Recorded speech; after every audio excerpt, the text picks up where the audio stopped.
I have a task for you before you move forward.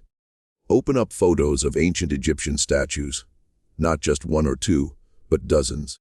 Scroll through the major museum archives: the Met in New York, the British Museum in London, the Egyptian Museum in Cairo, the Louvre in Paris. Examine the faces, hundreds of faces carved from stone 3,000, 4,000, and even 5,000 years ago. And take note of the one detail absent from nearly every single one: the nose. Statue after statue after statue. Granite, limestone, basalt, quartzite, diorite. The hardest materials the ancient world could work with. Carved so precisely that modern sculptors are left in awe. Faces rendered with such anatomical exactness that you can make out the neck tendons, the eyelid folds, the lip curves. While ears stay intact, chins stay intact, foreheads stay intact, cheekbones stay intact. Yet the nose, the face's most prominent part, the feature projecting farthest from the surface, is broken.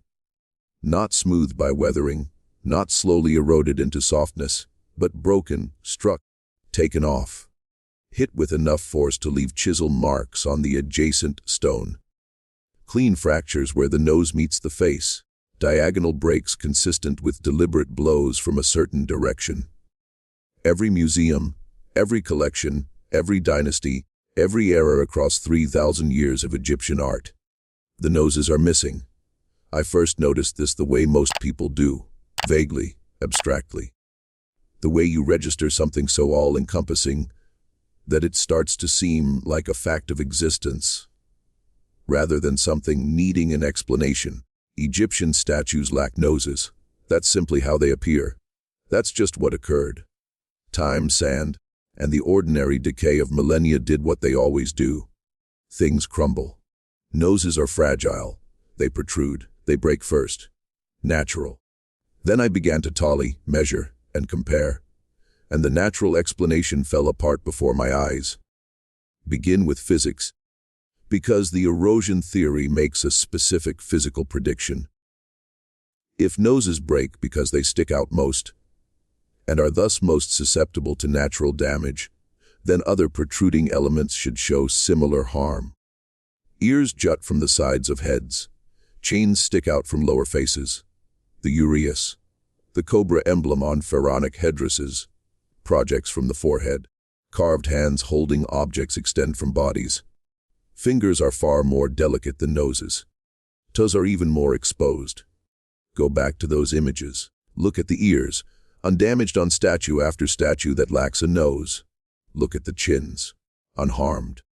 Look at the fingers, intact on statues whose noses have been completely obliterated. Look at the uraeus, often preserved on the very headdress positioned above a missing nose. The most fragile features survive. The most solid facial structure is gone. This does not match the pattern of natural erosion. Erosion does not pick and choose. It wears uniformly, affecting exposed surfaces in proportion to their exposure. What affected these statues chose one feature alone and struck it with accuracy. This leads to a simple yet vital question. If erosion wasn't the cause, then what was? The further I dug, the more I discovered that Egyptologists have known the answer for decades. It wasn't hidden. It wasn't suppressed. It appeared in academic journals, was discussed at conferences, written up in scholarly books, and then it was left out of the popularized version of Egyptian history, served to the public through documentaries, museum labels, and tourist guides. The answer was there. It just wasn't highlighted. The noses were deliberately removed by people with tools, intentionally, systematically across centuries, as a specific act with a specific aim that the perpetrators understood, and that the targets, if stones could be victimized, were chosen to endure. The silence became striking when I began questioning why the intentional nature of the damage isn't the first thing every museum visitor is told. Since the evidence is undeniable, the break patterns match hammer and chisel blows aimed at the nose bridge from a particular angle. The damage is consistent across statues of varying sizes, materials, locations, and periods. The precision of the removal, hitting the nose while leaving surrounding features untouched, requires deliberate effort. You don't accidentally knock the nose off a granite statue. Granite ranks among the hardest stones used in ancient construction. Removing a nose from a granite face demands sustained, directed force with metal implements. It's labor. It takes time. It calls for intent. And that intent has a name: iconoclasm. The willful destruction of images, icons, and representations for religious, political, or ideological motives.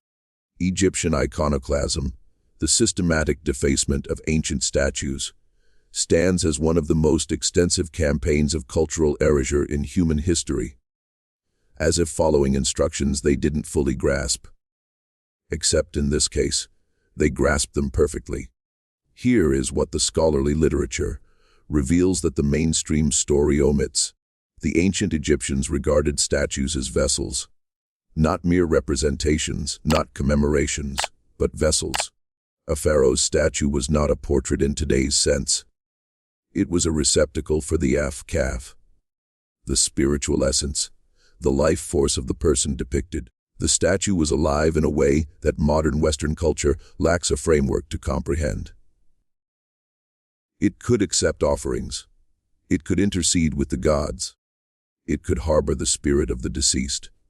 In Egyptian understanding, it was a functional spiritual technology, a mechanism for sustaining the depicted person's presence among the living. And the nose was how it breathed. Go read the Egyptian funerary texts. Read the opening of the mouth ceremony, one of the most crucial rituals in Egyptian religious practice. This ceremony was performed on statues and mummies to activate them as vessels for the Av-Ka. The ritual specifically focused on the mouth and nose as the pathways through which spiritual essence entered and gave life to the figure. Without breath, without the nose, the statue was dead, not damaged, not defaced, but dead. The spiritual mechanism was deactivated. The vessel was shattered. The person it represented was severed from the world of the living.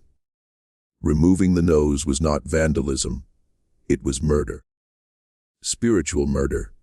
The deliberate killing of a being the Egyptians believed to be alive. And those who carried it out knew exactly what they were doing. They were not ignorant invaders swinging hammers at random. They were people who understood the Egyptian belief system well enough to target the single feature whose removal would, within that system, achieve maximum spiritual destruction with minimal physical effort. The pattern repeats with unsettling accuracy across Egypt's entire historical timeline.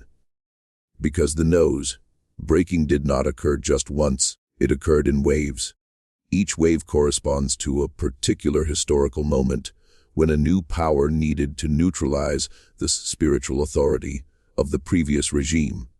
Look at the statues of Hatshepsut, the female pharaoh who ruled during the 18th dynasty. Her successor, Thutmose III, conducted one of the most methodical campaigns of image destruction in Egyptian history. Her statues were toppled, her names were chiseled off monuments, and the statues not destroyed had their noses removed.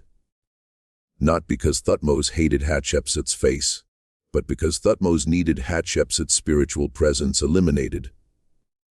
Her Kav had to stop breathing. Her authority in the spiritual realm had to end, so that his authority could go unchallenged. Look at the statues from the Amarna period. The revolutionary reign of Akhenaten, who reshaped Egyptian religion by elevating the Aten above all other gods.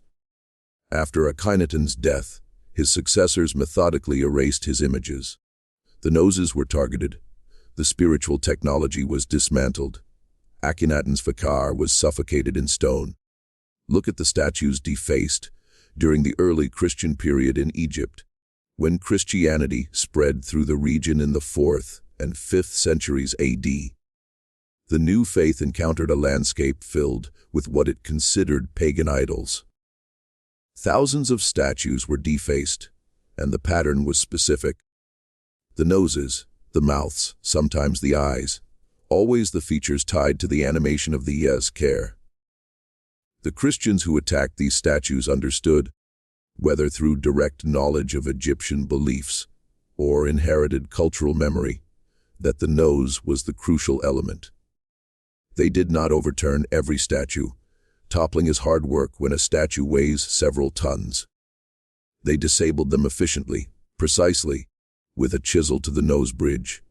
The deeper I went, the more I found that each wave of destruction corresponded to a power shift. Pharaonic succession disputes, religious transformations, foreign conquests. Each new authority needed to dismantle the spiritual infrastructure of the old. That infrastructure was encoded in stone, across thousands of statues scattered over thousands of miles. Each one a functioning spiritual vessel, each one breathing, each one preserving the presence of someone whose authority the new regime had to erase. You don't have to destroy the statue. You just need to stop it from breathing. Here is where the story moves beyond Egypt, because the practice of targeting specific features on sacred images is not uniquely Egyptian. It is cross-cultural. It spans civilizations that the standard narrative claims had no contact with each other. And the feature targeted is, with striking consistency, the nose. Look at ancient statues from Mesopotamia, noses broken. Look at classical Greek sculptures in any major museum, noses broken. Look at Roman portrait busts, noses broken. Look at Buddhist statues across Central and Southeast Asia, noses broken. Look at the Bamiyan Buddhas in Afghanistan, which were not just defaced, but entirely destroyed by the Taliban in 2001 in an act of iconoclasm that the modern world watched on television and condemned without recognizing that the same practice had been unfolding for millennia. The pattern recurs with unnerving regularity, culture after culture, century after century. The same feature singled out, the same spiritual logic operating beneath varied religious vocabularies. The nose as the channel of breath, breath as the vehicle of spiritual animation, the destruction of the nose as the disabling of spiritual power. This raises a question that the academic literature addresses and the popular narrative avoids. If the practice was so widespread, so consistent, so clearly motivated by a specific spiritual understanding, why is it taught as erosion? The official explanation collapses at this point. Because the erosion narrative is not just incomplete, it represents a deliberate choice about what the public is permitted to understand about the ancient world. The erosion story says the damage is natural, accidental, meaningless. The iconoclasm evidence says the damage is deliberate, systematic, laden with meaning. And the decision to present the first story rather than the second is a decision about how much spiritual sophistication the public can attribute to ancient civilizations. Because here is what the iconoclasm evidence implies. It implies that the ancient Egyptians had a theory of spiritual technology, a functional grasp of how spiritual energy operates through physical forms. A technology, not a superstition. A means of preserving the presence of the dead among the living, of channeling spiritual authority through material vessels, of animating stone with breath.